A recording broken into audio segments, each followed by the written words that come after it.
বানর হয়ে গেল, বিড়াল হয়ে গেল, কুকুর হয়ে গেল, হ্যাঁ, গরু হয়ে গেল। এদের হচ্ছে লেজ এখনো এদের সক্রিয় অঙ্গ। তো এদের লেজটা হচ্ছে কি করে, লেজটা এদেরকে হচ্ছে একটা ব্যালেন্স দেয়। যখনই দেখবে কোনো বিড়াল যদি কোনো পাঁচিলের উপর হাঁটছে বা ছুটছে, লেজ একদম সোজা হয়ে যায়। যে বিষয়টি নিয়ে আমরা আলোচনা করব সেটা হলো আমাদের যে জ্ঞানেন্দ্রিয় আছে, যেগুলো আমাদের সেন্স অর্গান। যেরকম যেরকম সেন্সার থাকে, যেমন আমরা যদি কোনো লিফটে বা কোনো কোথাও উঠি, সেখানে যেরকম সেন্সার লাগানো থাকে, সেরকম হচ্ছে আমাদের সেন্স অর্গান। আমাদের 5 রকমের হয়। সেন্স অর্গান কি কাজে লাগে বা এর ফাংশন কি? সেন্স অর্গান হচ্ছে আমাদের আশেপাশের যে পরিবেশে যা কিছু ঘটছে সেই সমস্ত জিনিসের উপলব্ধি করতে পারি সেই সেন্স অর্গান দিয়ে। ঠিক আছে? যেমন হচ্ছে আমাদের সেন্স অর্গান 5 রকমের হয়। যেমন চোখ আছে, কান আছে, জিভ আছে, নাক আছে এবং ত্বক আছে। চোখ দিয়ে আমরা দেখি, কান দিয়ে শুনতে পাই, এটাও একটা অনুভূতি। জিভ দিয়ে আমরা বিভিন্ন ধরনের স্বাদ বা টেস্ট অনুভব করতে পারি। নাক দিয়ে আমরা ঘ্রাণ বা কোথাও সুগন্ধ বা দুর্গন্ধ এই সমস্ত জিনিস আমরা বিচার করতে পারি। বা নাকের আরেকটা সব থেকে বড় কাজ হচ্ছে যে আমরা যে শ্বাস প্রশ্বাস ক্রিয়া চালাই সেটাতে একটা সাহায্যকারী অঙ্গ হচ্ছে নাক। নাকের মধ্যে অনেক নানা রকমের লোম দেখা যায়। এই লোমগুলোরও কাজ আছে, যদিও আজকাল এগুলো কেটে ফেলে লোক। ঠিক আছে?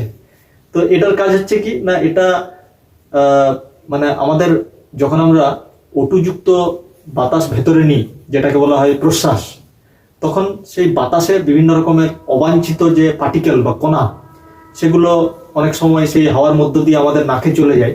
সেই লোমগুলো সেগুলোকে ছাঁকনির মতো ছেঁকে দেয়। ঠিক আছে? এবার তার মধ্যেও কিছু কিছু কণা থাকে যেগুলো আরো ছোট ছোট থাকে, যেগুলো নাকের ভিতরে চলে যায়। তো আমাদের নাকের ভেতরের অংশে নিউকাস নামে একটা চটচটে পদার্থ থাকে, সেগুলো ওই ছোট ছোট কণাগুলোকে চিপকে নেয়। ঠিক আছে? যেগুলো নাক পরিষ্কার করার সময় সবাই জানে, সেগুলো বেরিয়ে যায়। ঠিক আছে? চটচটে পদার্থ। আর ত্বক, ত্বক হচ্ছে আমাদের চামড়া, যেখানে আমরা স্পর্শ অনুভব করতে পারি। ত্বক আমাদের হচ্ছে দেহের সব থেকে বড় অঙ্গ হচ্ছে ত্বক বা স্কিন। ঠিক আছে? এরপর এগুলো ডিটেলসে পড়বো, তোমরা স্ক্রিনশট নিলে। তো আমরা সেন্স অর্গানের মধ্যে কি দেখবো? সেন্স অর্গানের মধ্যে দেখবো কান। কান হচ্ছে যেটা আমাদের শুনতে সাহায্য করে। সেটার 0.1 সেকেন্ড যে সাউন্ডটা আমরা শুনি, সেটা হচ্ছে 0.1 সেকেন্ড পর্যন্ত আমাদের কানের মধ্যে থাকে। এবার ওই 0.1 সেকেন্ডের ব্যবধানটা যদি একটা শব্দ আর আরেকটা শব্দের মধ্যে যদি না থাকে, তাহলে সেটা ওভারল্যাপ করবে এবং আমরা সেটা ক্লিয়ার শুনতে পাবো না। ঠিক আছে?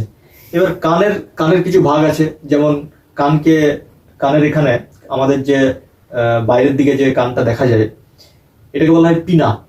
ঠিক আছে? বাইরের যে অংশটা সেটাকে বলা হয় পিনা বা কর্ণপল্লব। তো এই কর্ণপল্লবেরই এখানে 7 রকমের ভাগ আছে।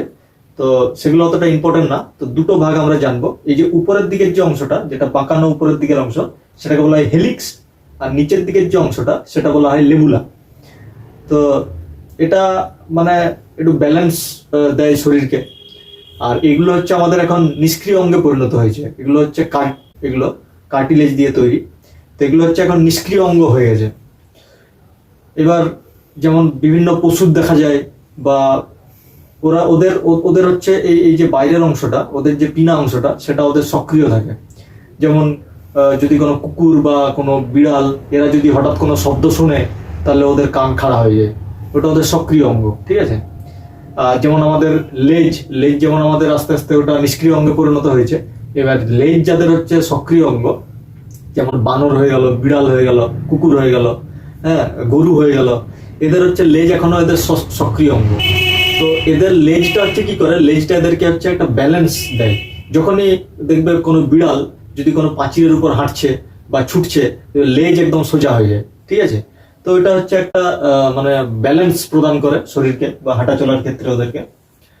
তো এবার হচ্ছে কি না, কানের যে বাইরের অংশ সেটা হচ্ছে আমাদের পিনা। এবার এই যে দৈর্ঘ্য, এই বাইরের যে দৈর্ঘ্যটা, সেটা হচ্ছে আমাদের 2.5 সেন্টিমিটারের কাছাকাছি হয়। এবার কানের মধ্যে আমরা বাইরে থেকেই বুঝতে পারি যে কানের মধ্যে একটা এরকম সুড়ঙ্গ টাইপের আছে, একটা ক্যানেল টাইপের আছে, নল টাইপের আছে। তো ওইটাকে আমরা ক্যানেলই বলি। হ্যাঁ, এবার এই ক্যানেলের শেষে, এই যে ক্যানেলের শেষে হচ্ছে একটা আবরণ, একটা ড্রামের মতো থাকে। যেমন আমাদের যদি আমরা কোনো ঢোল ধ্বংসা এরকম যদি কিছু দেখি, তাহলে উপরে একটা চামড়ার একটা আবরণ থাকে। যেটাতে মারলে একটা মানে ভাইব্রেশন তৈরি হয় আর একটা সাউন্ড তৈরি হয়। তো সেরকম কানের ভিতরে এই যে সুরঙ্গের ভিতরে একটা এরকম ড্রাম থাকে। তো কি হয়, যখন কোনো আওয়াজ যায়, আওয়াজটা কি, আওয়াজ হচ্ছে একটা কম্পন। কোনো জায়গায় আওয়াজ হলো মানে কি বাতাসে ওই কম্পনটা যাবে।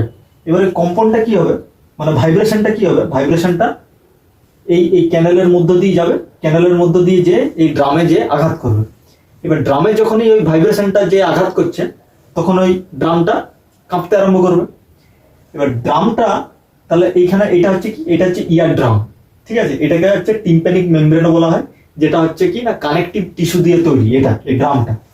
এবার ড্রামটা যখনই কাঁপতে আরম্ভ করবে, এই ড্রামের সাথে তিনটা হাড় যুক্ত আছে পরস্পর। এটা হচ্ছে মেলিয়াস, যেটা হচ্ছে হাতুড়ি শেপের, মেলিয়াসের সাথে ইনকাস, ইনকাসের সাথে স্টেপিস। এই যে তিনটা হাড় পরস্পরের সাথে যুক্ত করে আছে, যখনই ড্রামটা ভাইব্রেশন হবে, ড্রামটা যখনই কাঁপবে, তখন এইটার সাথে যুক্ত এই যে তিনটা হাড়ও ওরাও একসাথে কাঁপতে থাকবে। এবার ওরা ওরা কি করে, এটা হচ্ছে কি না এটা মিডিল ইয়ার, ঠিক আছে। এই অংশটাকে কি বলে, অসিকেলস বলে। এই অসিকেলসের মধ্যে এই তিনটা হাড় থাকে, malleus, incus, stapes, malleus, incus, stapes, ঠিক আছে। তো এবার এ কি করে, না অ্যাম্প্লিফাইজ দ্য সাউন্ড ওয়েভ। তাহলে এইখানে যে ভাইব্রেশনটা এলো সেইটাকে কি করে, আরো তীব্রতর করে, আরো বাড়ায়, ঠিক আছে। এবার কেন বাড়ায় না, এই যে এইখানে এই যে শামুকের মতো যে অংশটা, এটাকে কি বলা হয়, এটাকে বলা হয় ককলিয়া। এই ককলিয়াতে পেরিলিম্ফ, এন্ডোলিম্ফ এই ধরনের তরল থাকে বিভিন্ন রকমের। তাহলে এরা এই যে কম্পাঙ্ক, এই যে কম্পনটাকে, সেই তরলের মধ্যে, এখানে তো বাতাসের মধ্যে কম্পন ছিল, সেটাকে সেই কম্পনটাকে তরলে দেয়। এবার তরলে যখন ট্রান্সফার করে তখন কম্পনটা অনেকটা বেশি করার প্রয়োজন। আমরা হাওয়াতে যেরকম কত সহজে আমরা হাওয়াতে কম্পন তৈরি করছি, কারণ কম্পনে বাধা কম হাওয়াতে, বায়ু মাধ্যমে। কিন্তু যখন সেটা তরলে করব, তখন তরলে আমাদেরকে একটু বেশি শক্তির প্রয়োজন, তরলে যদি কম্পন তৈরি করতে হয়। তাহলে কি হবে, তাহলে এই যে মাঝের অংশটা, এই যে মেলিয়াস, ইনকাস, স্টেপিস, এরা কি করে না কম্পনটাকে প্রচুর তীব্রতর করে, যাতে এখানে লিকুইডে ওরা সেই ভাইব্রেশনটা বা সেই ইয়েটা পাঠাতে পারে। এবার এখানে ককলিয়ার মধ্যে যায়, এবার ককলিয়া সিগন্যাল হিসেবে সেটাকে ব্রেনে পাঠায়। এবারে এখানে কি জানবো না, এখানে হচ্ছে আমাদের অর্গান অফ কটি থাকে, ঠিক আছে। অর্গান অফ কটি এটা হচ্ছে কি না এই এই কটি যে মানে সোনার যন্ত্র আর কি, বা সোনার অঙ্গ, এটা হচ্ছে অনেকগুলো হেয়ারিং সেল, হ্যাঁ, দিয়ে তৈরি। এইবার আমরা দেখব যে অনেক সময় কি হয়, অনেক সময় যদি সাউন্ড অনেক বেশি হয়, অনেক যদি হঠাৎ যদি কোনো বাজি বা ফটকা যদি আমাদের সামনে ফাটে, তাহলে কি হয়, ওগুলো তো প্রচন্ড শব্দ। তাহলে সেই প্রচন্ড শব্দ যখন কানে চলে যায়, তখন যে ও যদি কানে যায়, ও কি করবে না ড্রামকে প্রচুর পরিমাণে ভাইব্রেট করবে, ঠিক আছে। এবার ড্রাম যত পরিমাণে ভাইব্রেট হবে, এই মিডিল ইয়ারের কাজ কি না এ কম্পনটাকে আরো তীব্রতর করবে। তাহলে এ যদি ওই অত সাউন্ডটাকে আরো যদি ও তীব্রতর করে দিয়ে ককলিয়াতে পাঠায়, তাহলে আমাদের ককলিয়া খারাপ হতে পারে, ঠিক আছে। যদি মানে এত পরিমাণে সাউন্ড যদি ভেতরে যায়, তখন দেখো এইখানে কি আছে, এই যে এইখানে একটা নলের মতো অংশ আছে, ঠিক আছে। এইখানে এই যে ড্রামের পাশ দিয়ে একটা নলের মতো অংশ, যেটা আমাদের এই ফ্যারিংসে গেছে, ঠিক আছে, যেটা আমাদের খাদ্যনালী, ঠিক আছে, যেটা খাদ্যনালী বা শ্বাসনালীর সাথে জুড়ে থাকে। তো এইখানে আমাদের কান থেকে এই নলটা একদম এইখানে গেছে ফ্যারিংসে। এবার কি হয় না, হঠাৎ দেখবে যখন খুব বাজি ফাটে জোরালো, তখন হঠাৎ করে কি হয় না একটা শক মতো হয়, দিয়ে এরকম করে মুখ খুলে যায়, ঠিক আছে। যখন কোনো আওয়াজ হয় এরকম করে মুখ খুলে যায় কেমন, এরকম করে কি না বাইরে থেকে একটা হাওয়া ভিতরে চলে যায় আমাদের মুখ দিয়ে। তাহলে সেই হাওয়াটা কি করে, সেই হাওয়াটা ভিতর দিয়ে এই ড্রামের কাছে চলে যায়। তাহলে এইখান থেকে যে একটা বিরাট কম্পন হাওয়াতে এসেছিল, সেই হাওয়াটা আর এই হাওয়াটা একসাথে মিলে সেটাকে নিউট্রালাইজ করে দেয়, ঠিক আছে, সেটা কমিয়ে দেয়। তাহলে সেটাকে যখন এখানে কমিয়ে দেয়, তখন কি হয় না ককলিয়া আমাদের সুরক্ষিত থাকে। আর এখানে কি না, এখানে দেখবে এই যে ক্যানেলে দেখবে অনেক সময় কি হয়, অনেক সময় দেখবে মোম জাতীয় পদার্থ কান থেকে বের হয়। এখানে একটা গ্রন্থি আছে যে হচ্ছে কি করে না ওই মোম জাতীয় পদার্থ ক্ষরণ করে। এটারও কাজ আছে যে যাতে হচ্ছে কি না বাইরে থেকে যদি কোনো অবাঞ্ছিত বস্তু বা কোনো ধুলো ময়লা যদি ভেতরে চলে যায়, তাহলে ওটা কি হয় না ওটা ওই মোম দ্বারা বা ওই মোম জাতীয় যে পদার্থটা আছে সেটার দ্বারা হচ্ছে আটকে যায়, ঠিক আছে। এবার যদি প্রচুর পরিমাণে ওখানে মোম আটকে যায়, তখন কি মোম যদি প্রচুর পরিমাণে হয় কানের ভেতরে, তাহলে অনেক সময় কি হয়, অনেক সময় সেই যে কম্পনটা সেটা হচ্ছে বা সেই ভাইব্রেশনটা অনেক সময় কি না ড্রামে সেই পরিমাণে পৌঁছায় না, তখন কি শুনতে অসুবিধা হয়। আবার অনেক সময় কি হয় না ড্রাম, এই যে ড্রাম ইয়ার ড্রামটা আছে সেটা অনেক সময় ফুটো হয়ে যায় বিভিন্ন কারণে। তো সেই যদি ফুটো হয়ে যায় তাহলে এই ড্রামটা সেই ধরনের কম্পন বা ভাইব্রেশন তৈরি করতে পারে না, যার কারণে শুনতে প্রবলেম হয়। তো এটা হচ্ছে আচ্ছা, এই যে নালীটা যেটা হচ্ছে আমাদের ফ্যারিংস পর্যন্ত বিস্তৃত থাকে, সেটাকে বলা হয় কি না ইউস্টেচিয়ান টিউব। ঠিক আছে, তো এটা হয়ে গেল আমাদের কান।